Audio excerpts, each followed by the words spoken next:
Hi, this is doctor Naveen Indur, tender hands rehabilitation centre, Hyderabad. ఇప్పుడు మనం మాట్లాడుకున్న టాపిక్ బ్యాక్ పెయిన్, నడుము నొప్పి గురించి. మీకు ఇదివరకు మనం చాలా వీడియోస్లో మనం మాట్లాడుకున్నాం, అసలు ఎందుకు వస్తుంది, ఎలా వస్తుంది అనేది కూడా దానికి టాపిక్గా మనం డివైడెడ్గా మాట్లాడుకున్నాం. దీంట్లో ఈరోజు మనం స్పెషల్గా మాట్లాడుకోవడానికి రీజన్ ఏంటంటే, ఈరోజు ఎవరైతే దానివల్ల మనం డైరెక్ట్గా బ్యాక్ పెయిన్తో సఫర్ అయి ఉన్న వ్యక్తి ఎవరైతే ఉన్నారో, ఆ బ్యాక్ పెయిన్ ఎందుకు వచ్చింది, ఎప్పుడు వచ్చింది, మనం ఏం ట్రీట్మెంట్ ఇచ్చాం, మనకి ఎలా తగ్గింది అనేది ఆ పేషెంట్ మాటలు వినడానికి డైరెక్ట్ టెస్టిమోనియల్ వీడియో చేద్దామని చెప్పి ఈరోజు ఈ వీడియో చేయడం జరుగుతుంది. ముందుగా మనం బ్యాక్ పెయిన్ స్ట్రక్చరల్గా మనం ఎలా ఉంటుంది, ఆ L4 L1 to L5 వరకు ఆ రీజియన్లో ఎందుకు పెయిన్ వస్తుంది, ఏ టైంలో వస్తుంది, ఒకవేళ ఇన్ కేస్ దానికి ఏమైనా ఏజ్ రిలేటెడ్ ప్రాబ్లం ఉంటుందా, లేకపోతే ఒబేస్ ప్రాబ్లం ఉంటుందా, లేకపోతే యూజువల్గా ఏదైనా గేమ్స్ ఆడుతుంటే, లేకపోతే ఇంకేదైనా యాక్టివిటీలో ఉన్నప్పుడు పెయిన్ రావడం కానీ అలాంటి ఏదైనా జరుగుతుందా అనేది మనం ఈరోజు తెలుసుకుందాం. ఫస్ట్ మనం తెలుసుకోవాల్సిన టాపిక్ ఏంటంటే, ఆ L1 to L5 అనేది లంబా స్ట్రక్చర్ ఏదైతే ఉందో ఆ రీజియన్లోనే బ్యాక్ పెయిన్ అనేది ఎందుకు వస్తుంది, ఎక్కువగా ఆ రీజన్లో అందరు ఎందుకు కామన్గా సఫర్ అవుతున్నారనేది ఈరోజు తెలుసుకుందాం. బ్యాక్ పెయిన్ అనేది L1 to L5 మధ్యలో వచ్చినప్పుడు దాంట్లో డిఫరెన్షియేట్గా మనం చేసుకోవాలి. ఎలా అంటే, కొందరికి డీజనరేషన్ ఉండొచ్చు, లేదంటే డిస్క్ బల్జ్ ఉండొచ్చు, డిస్క్ హెర్నియేషన్ ఉండొచ్చు, ప్రొలాప్స్ ఉండొచ్చు, ప్రొట్రూషన్ ఉండొచ్చు, లేకపోతే స్పాండైలోలిస్థెసిస్, లైటిస్, లోసిస్, ఇలా రకరకాలుగా దానికి ఒక్కొక్క దానికి ఒక కండిషన్కి ఇన్ఫ్లమేషన్ అంటే ఒకలాగా పిలవడం, ఇన్ఫెక్షన్ అంటే ఒకలాగా పిలవడం, దీనికి రకరకాలుగా మెడికల్ టర్మినాలజీలో వర్డ్స్ ఉన్నాయి. దీంట్లో అందరికీ అవన్నీ టర్మినాలజీ పక్కన పెడితే ముందు అక్కడ ఏదైతే పెయిన్ వస్తుందో దాన్ని బ్యాక్ పెయిన్ కింద కన్సిడర్ చేసుకుంటారు. ఈ బ్యాక్ పెయిన్ అనేది కూడా ఒక్కోసారిగా మజిల్ స్పాజం అంటే లైట్గా సోర్నెస్ వచ్చి అక్కడ ఏదైనా మజిల్ కానీ స్ట్రెయిన్కి గురవడం వలనో, లేకపోతే ఇంకా మజిల్ ఏదైనా హట్ అవ్వడము, ఇలాంటివి జరిగినప్పుడు కూడా అక్కడ మజిల్ స్పాజం అనేది డెవలప్ అవుతుంది. ఇది బేసిక్ స్టేజ్లో ఉన్నప్పుడే దీన్ని గుర్తించుకుంటే కనుక మనకు మళ్ళీ ఫర్దర్గా రిపీట్ అవ్వకుండా అక్కడ ఉండే వర్టిబ్రస్ అంటే ఆ L1 to L5 ఉందో ఆ వర్టిబ్రస్ స్ట్రక్చర్ మీద వెయిట్ అనేది ఎక్కువ పడకుండా, మళ్ళీ డ్యామేజ్ అవ్వకుండా, అక్కడ ఉన్న లోపల ఇదివరకు చెప్పిన ప్రాబ్లమ్స్ ఏదైతే ఉందో అది రాకుండా ఉండడానికి ఈ స్పాజం కండిషన్లో ఉన్నప్పుడే ట్రీట్మెంట్ తీసుకోవడం అనేది చాలా ఉత్తమం. ఇప్పుడు మనం మాట్లాడేది ఏంటంటే, స్పాజం ఏదైతే స్టార్టింగ్ స్టేజ్లో వచ్చినప్పుడు ఉంటుందో ఆ స్పాజంను రిలీవ్ చేసి, దాని తర్వాత ఏ పేషెంట్కి అయితే లోపల ఏదైతే ఉందో ఇదివరకు చెప్పినట్టు ఆ ప్రాబ్లమ్స్ ఏవైతే ఉన్నాయో ఆ ప్రాబ్లమ్స్ అనేటివి ఒక్కొక్కరికి ఒకలాగా ఉంటుంది. లైక్ బటక్ రీజియన్ వరకు రేడియేటింగ్ అవ్వటము, లేదంటే లొకేటెడ్ పెయిన్ ఉండటము, లేకపోతే కూర్చున్న నొప్పి, లేకపోతే నిలబడ్డ నొప్పి, పడుకున్న నొప్పి, ఇలా రకరకాలుగా ఉంటుంది. దాంట్లో పేషెంట్కి మనం ఈ చెప్పబోయే పేషెంట్కి మనం ఇప్పుడు ఇచ్చే మన పేషెంట్ వీడియో టెస్టిమోనియల్ ఇచ్చే పేషెంట్ ఆయన మాటల్లోనే మనం తెలుసుకుందాం, మనం ఏం ట్రీట్మెంట్ ఇచ్చాం, ఎలా ఇచ్చాం ఆయన చెప్తారు. నేను ఇందాక చెప్పినట్టుగా ఏ పేషెంట్ అయితే మనం ఆయన మాటల్లోనే విందామని చెప్పాను కదా, is none other than Kishore Das garu, celebrity person. మనకేంటంటే పెయిన్ వచ్చినప్పుడు మనము ఏదైతే ఆయనకు సఫర్ అవుతూ మన దగ్గరకు వచ్చాడో ఆ పెయిన్ గురించి మనం ఇదివరకు టాపిక్ కానీ సబ్జెక్ట్ కానీ అంత చెప్పాను మీకు. బట్ ఏంటంటే ఇప్పుడు మనం రియాలిటీలో మనం ఏం చేస్తున్నాం, మనకి ఎలా చేస్తున్నాం ట్రీట్మెంట్ అని ఇప్పుడు చెప్తాము.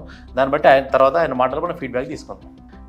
సార్, మీకు డే 1 వచ్చినప్పుడు మీకు ఎక్కడ వచ్చింది సార్ పెయిన్? ఇది అక్కడ అదే అబ్బో నొక్కకండి, టూ మచ్ పెయిన్ ఉంది.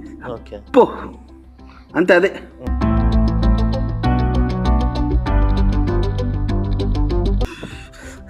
ఇదంతా పెయిన్ ఉంది కదా సార్? అవును. మీకు ఇందాక చెప్పినట్టుగా ఆ సోర్నెస్ ఏదైతే ఉందో మజిల్ స్పాజం అన్నాను కదా, ఇప్పుడు ఇతను సఫర్ అయ్యేది కూడా ఈ ప్రాబ్లం వల్ల, దీనివల్ల. బట్ ఏంటంటే ఈ స్పాజం గురించి మనం ఎందుకు చెప్పాల్సి వచ్చిందంటే, ఈయన ప్రాబ్లం అదే కాబట్టి దాని గురించి డిస్కస్ చేసాం. ఈ స్పాజం ఏదైతే ఇక్కడ ఉందో ఆ ఇన్ఫ్లమేషన్ ఉందో ముందు ఇది తగ్గితేనే ఈయనకు తర్వాత రిలీఫ్ అనేది వస్తుంది.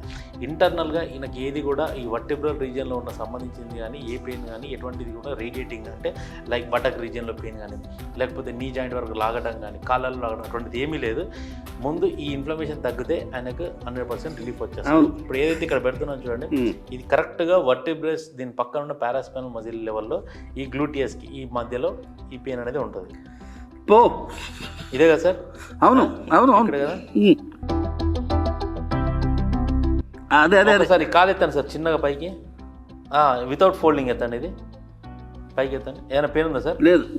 ఇది ఎత్తండి, ఏం లేదు కదా? లేదు సార్. ఇప్పుడు మనం ఇదని మ్యానిపులేటెడ్గా మన కైరోప్రాక్టిక్లో మనం ఏం చేస్తామో ఇప్పుడు శాంపుల్ మీకు చూపించడం జరుగుతుంది. Sir, deep breath in, breath out చేయండి సార్.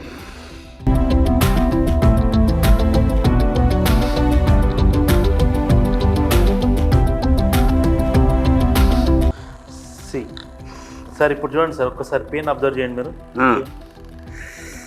ఇప్పుడు నేను చేతితో నొక్కినప్పుడు ఉన్నంత పెయిన్ సివియారిటీ దీంతో ఉందా సార్? లేదు ఇదేంటంటే అండి, మనం ఇది జస్ట్ కైరోప్రాక్టిక్లో మనం యూజ్ చేస్తాము. ఇది కూడా లొకేటెడ్గా పాయింట్ టు పాయింట్ మనకి ఎక్కడి నుంచి మజిల్ ఆరిజిన్ ఇన్సర్షన్ ఉంటుందో దాన్ని బేస్ చేసుకొని ట్రీట్మెంట్ చేయడం జరుగుతుంది. మజిల్ స్పాజం ఉంది కాబట్టి మైల్డ్ ప్రెషరే పెట్టాలి. దీంట్లో మనం డివైడ్ చేసుకోవాలి. పెయిన్ మేనేజ్మెంట్లో ఎలా ఉంటుందంటే mild, moderate, severe, acute, sub acute and chronic అనేది ఇది మనం చేసుకోవాలి. సో దట్ ఇప్పుడు మనం దీన్ని యూజ్ చేయడం వల్ల ఈయనకు హెల్ప్ అయ్యేది ఏంటంటే ముందు సోర్నెస్ తగ్గుతుంది.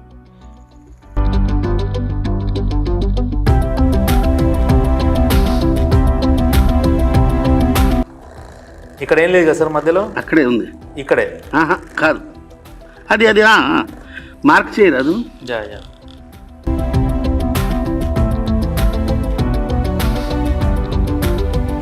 ఇప్పటి వరకు మనం ఏదైతే ట్రీట్మెంట్ గురించి ఎక్స్ప్లెనేషన్ చేస్తూ మనం ఈ కిషోర్ దాస్ గారిది మనం చెప్పాం కదా, ఇప్పుడు ఆయన మాటల్లో మనం ఒకసారి ట్రీట్మెంట్ గురించి మనం ఏం చేసాం, ఎలా చేసాం అనేది ఒకసారి ఆయన మాటలు తెలుసుకుందాం. సార్ మీకు ఎలా ఉంది సార్? బాగుంది. ఇప్పుడు ఇది ఎన్ని డేస్ అయింది సార్? వారం అయింది. మీకు వచ్చినప్పుడు ప్రాబ్లం ఎలా ఉండే, దాని తర్వాత రికవరీ అనేది ఎలా ఉంది ఒకసారి మీరు మీ మాటల్లో చెప్తే కూడా బాగుంటుందని నొప్పి రకరకాలుగా ఉంటుంది.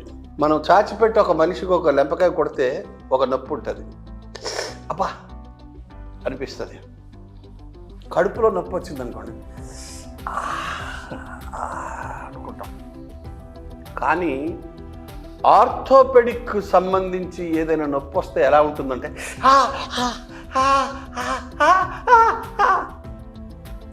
మనిషి నొప్పి కొలవడానికి ఇంతవరకు ఇప్పుడు బీపీ కొలవడానికి ఏదో 120/80, 140/90 ఇలా రకరకాలు ఉన్నాయి. కానీ నొప్పిని కొలవడానికి ఇంతవరకు మనిషి యంత్రాన్ని కనిపెట్టలేదు.